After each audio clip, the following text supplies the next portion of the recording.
بسم اللہ الرحمن الرحیم اللہم صلی علی محمد النبی الامی وعلی آلہ وسلم تسلیما کثیرا کثیرا۔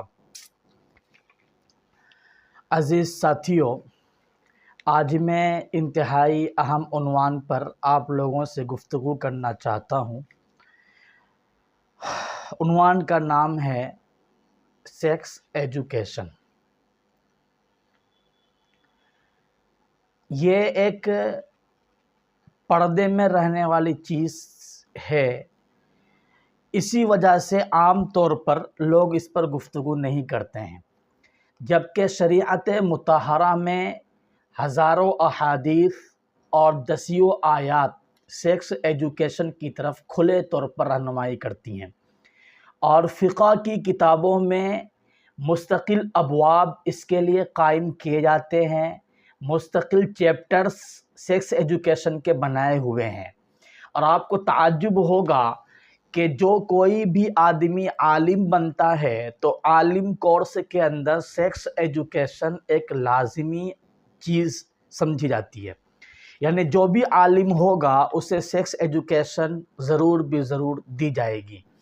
مگر تعجب اور حیرت کی بات یہ ہے کہ ابھی بھی سیکس ایجوکیشن کی اسلام میں اور شریعہ لاء کے اندر اتنی اہمیت ہونے کے باوجود بھی عام مسلمان سیکس کے تعلق سے اسلام کی کیا رہنمائی ہے اس سے بالکل ہی ناواقف ہے، اور اسی لیے میں نے یہ ضروری سمجھا کہ آپ لوگوں کے سامنے سیکس سے متعلق جو ضروری معلومات ہے، میاں بیوی کے رشتے سے متعلق جو ضروری معلومات ہے، جو ضروری قانون اور ضوابط اسلام کے اندر بیان کیے گئے ہیں، وہ آپ کے سامنے ہم پیش کریں گے۔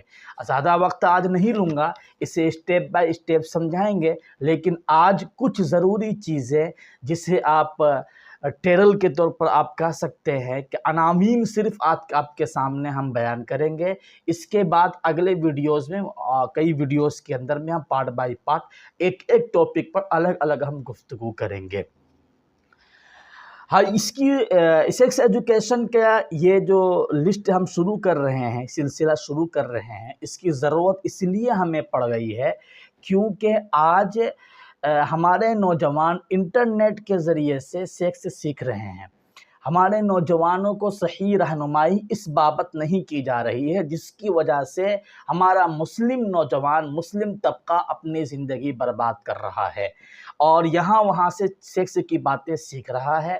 انٹرنیٹ پر، یوٹیوب پر یا اس کے علاوہ جو پورن ویب سائٹس ہیں اس سے سیکس کے طریقے یہ لوگ سیکھ رہے ہیں، جو انتہائی خطرناک ہے، ہماری نئی نسل کو برباد کرنے والا ہے۔ اسی لیے کچھ ضروری چیزیں، کچھ ضروری باتیں جو سیکس سے متعلق ہے وہ میں آج آپ کے سامنے بیان کرنے والا ہوں۔ سب سے پہلی چیز یہ کہ اسلام کے اندر بیوی کے ساتھ ہم بستری کرنا صدقہ ہے، ثواب کا کام ہے۔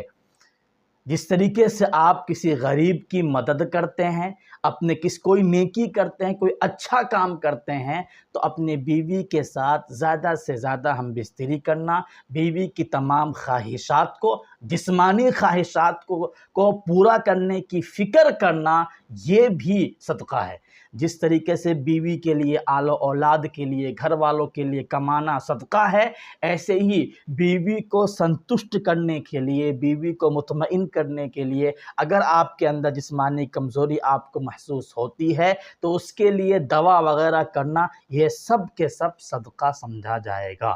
بیوی کے ساتھ ہم بستری کرنا صدقہ ہے، پہلی چیز۔ دوسری چیز کہ شریعت میں کوئی خاص پوزیشن سیکس کے لیے متعین نہیں ہے۔ جس پوزیشن میں بھی آپ کو لطف آتا ہو، مزہ آتا ہو، جس پوزیشن میں بھی آپ دونوں، میاں بیوی دونوں سنتشٹ ہوں، جس پوزیشن پر بھی اتفاق کر لیں، جتنا زیادہ ہو سکتا ہے آپ مزے لیں، بالکل کوئی بھی اس کے اوپر روک ٹوک نہیں ہے۔ صرف یہ ہے کہ انل سیکس، اس کا خیال رکھنا ہے کہ راستہ آگے والا ہونا چاہیے، پیچھے والا نہیں ہونا چاہیے۔ پوزیشن چاہے آگے کی ہو، پیچھے کی، جو آپ کو مناسب لگتا ہے اس پر آپ اختیار کیجئے، اس کے اوپر کوئی ممانعت نہیں ہے، ٹھیک ہے۔ تیسری چیز، جو سب سے اہم ہے وہ ہے حالت حیض میں سیکس کرنا ممنوع ہے، اللیگل ہے، بین ہے، حرام ہے۔ یعنی جو ماہواری خون عورتوں کو آتا ہے تو جتنے دن وہ خون آتا ہے، کم سے کم 3 دن ہے اور زیادہ سے زیادہ 10 دن ہے، ہم اس ٹاپک پر مستقل بحث کریں گے حیض کے اوپر میں، لیکن اس حالت میں بیوی کے پاس جانا، بیوی سے ہم بستری کرنا بالکل ناجائز ہے، حرام ہے، آپ بالکل بھی ہم بستری نہیں کر سکتے۔ البتہ حالت حیض میں آپ ہم بستری کے علاوہ، دخول کے علاوہ، انٹر کورس کے علاوہ آپ بوسو کنار کس وغیرہ کر سکتے ہیں، ساتھ میں لیٹ سکتے ہیں، بلکہ شہوت رانی بھی کر سکتے ہیں، یعنی اپنے شہوت کو ران سے بھی آپ پورا کر سکتے ہیں، لیکن آپ کو انٹر کورس کی اجازت بالکل بھی اس حالت میں نہیں ہوگی۔ ویسے بھی حیض کا خون گندی جگہ ہے، اس حالت میں اگر آپ سیکس کریں گے تو کئی ساری بیماریوں کا سبب بنے گا۔ دوسری بات، اگر آپ نے سیکس کر لیا اس حالت میں تو کیا ہوگا؟ سمجھ ہماری بات نا؟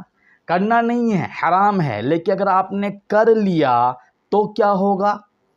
تو یاد رکھیے، اگر خون لال رنگ کا نکل رہا تھا اور آپ نے اس حالت میں سیکس کیا ہے تو آپ پر فائن لگے گا 1 دینار کا۔ 1 دینار یعنی تقریباً 4.5 ماشا سونا۔ اس کو اگر دیکھا جائے تو تقریباً 4 گرام کا ہوتا ہے۔ 4 گرام سونے کے برابر روپیہ آپ کو صدقہ کرنا پڑے گا، یہ آپ کے اوپر فائن ہے اگر خون لال ہے۔ اور اگر وہیں خون پیلا ہو، حیض کا خون، اور اس حالت میں آپ نے اس کے ساتھ میں انٹر کورس کیا ہے تو آپ پر آدھا نصف دینار یعنی آدھا، یعنی تقریباً 2 گرام سونا آپ کو یا پھر اس کے برابر پیسہ آپ کو صدقہ کرنا لازم ہوگا، یا آپ پر فائن لگے گا اگر آپ نے بیوی کے ساتھ انٹر کورس کیا حالت حیض میں تو۔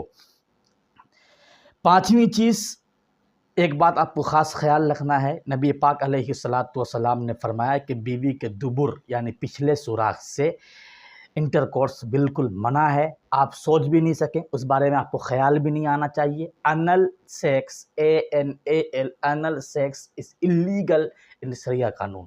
اسلامی قانون میں کسی بھی طریقے سے اس غیر فطری یعنی پیچھے کے راستے سے انٹر کورس بالکل منع ہے، ایک دم منع ہے، اس کا آپ کو خاص خیال رکھنا ہے۔ 6ٹھی چیز، اورل کورس، ہم اس پر بحث کریں گے اور اچھے سے بحث کریں گے الگ سے مستقل۔ اورل کورس یعنی منہ کے اندر آلہ تناسل کو ڈالنا، یا زبان سے مرد کا عورت کے آلہ تناسل کو چاٹنا، دونوں چیزیں اللیگل ہیں۔ یہ بدتمیزی، بدتہذیبی والی کام ہے، اسلام میں اس کی اجازت بالکل نہیں دے گا۔ اس کے کیا کیا وجوہات ہیں، سب پہ ہم بحث کریں گے، لیکن سب سے پہلے یہ کہ oral sex is banned, totally حرام ہے اسلام کے اندر، اس کو آپ مکمل طور پر سمجھ لیجئے۔ یہاں وہاں سے اگر آپ کے ذہن میں مزہ آ رہا ہو، یہ غیر فطری چیز ہے، نالائکی کی چیز ہے، الٹی آنی چاہیے اس کے اوپر میں۔ گو کھاؤ گے؟ جس طریقے سے گوں کھانے کو برا سمجھتے ہیں، ایسے اورل سیکس کو آپ لوگ برا سمجھنا لازمی سمجھیے۔